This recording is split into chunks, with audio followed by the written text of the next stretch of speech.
Assalamualaikum warahmatullahi wabarakatuh. Halo kawan-kawan, kita jumpa kembali di kesempatan hari ini. Mudah-mudahan kita semua dalam keadaan baik dan sehat selalu dan dimurahkan rezekinya oleh Allah Subhanahu wa taala. Amin amin ya rabbal alamin.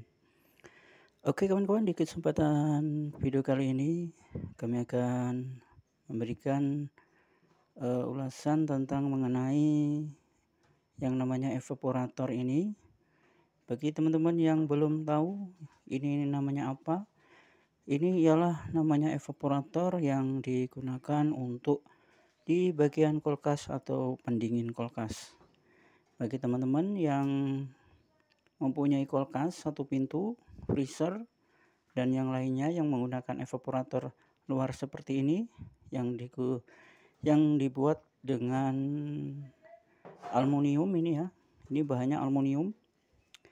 Nah, jika ibu-ibu rumah tangga yang sering terjadi atau siapa saja yang mempunyai kulkas seperti ini, jika kawan-kawan mengambil sesuatu atau barang yang letaknya di bagian atas evaporator ini seperti es batu, daging, atau yang lainnya, jika teman-teman susah untuk mengambilnya, kebanyakan orang-orang itu memaksakan untuk mengambilnya dengan cara menggunakan bahan tajam atau sejenisnya yang lain ya, yang tentunya akan merusak evaporator itu sendiri.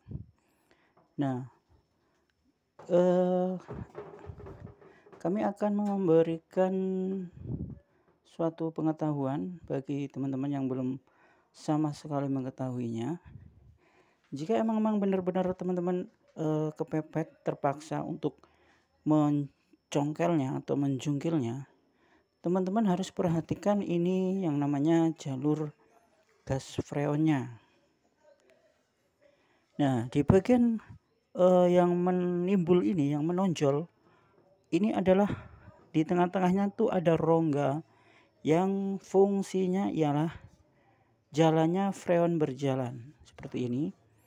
Dari pipa kapiler kecil ini, freon itu masuk dari ini dan menembak, dia mengembun, terus dia akan berjalan terus sampai dia akan keluar di pipa besar ini atau pipa balik atau pipa hisap. Nah, ketika ada yang berlubang di bagian jalur freon tersebut, maka otomatis kulkas teman-teman nanti tidak akan dingin. Dan itu tentunya sangat merepotkan sekali bagi teman-teman apabila kulkasnya tidak dingin. Nah, jika itu terjadi, teman-teman menjungkil di posisi bagian yang timbul ini, otomatis kan akan bocor ya teman-teman. Nah, apabila itu sudah terlanjur terjadi, maka teman-teman jangan biarkan kulkas tersebut hidup terus-menerus. Silakan teman-teman langsung cabut saja colokan listriknya, dan teman-teman silakan langsung bersihkan di bagian dasarnya ini.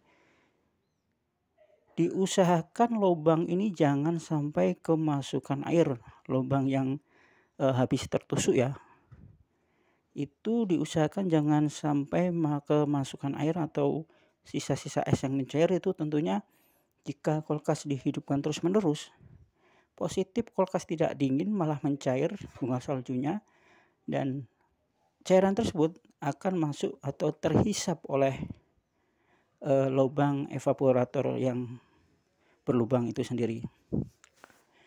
Nah, oleh karena itu tentunya sangat berbahaya sekali, karena air akan masuk di instalasi atau di sistem kulkas tersebut, maka nanti akan menimbulkan masalah yang lebih besar.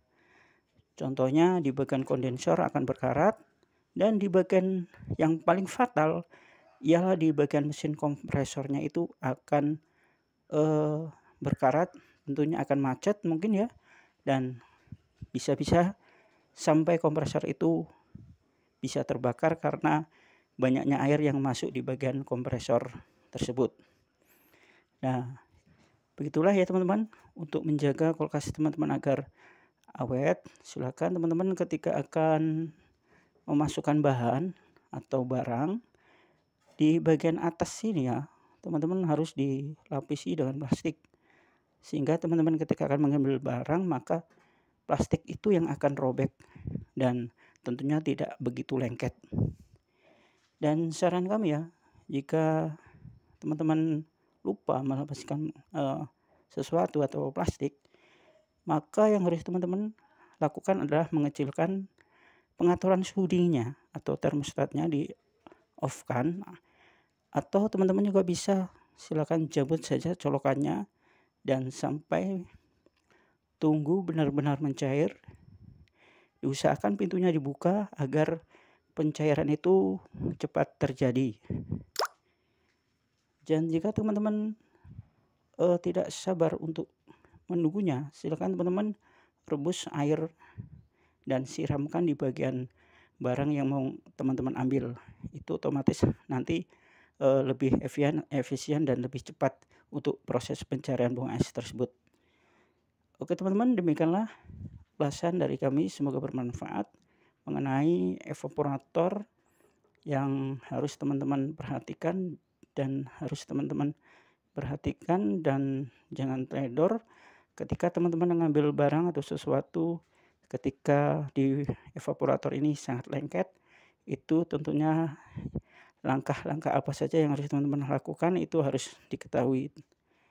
Oke teman-teman, terima kasih, semoga bermanfaat ulasan dari kami, dan kami akhiri. Sampai jumpa kembali di video kami selanjutnya, dan kami akhiri. Wassalamualaikum warahmatullahi wabarakatuh.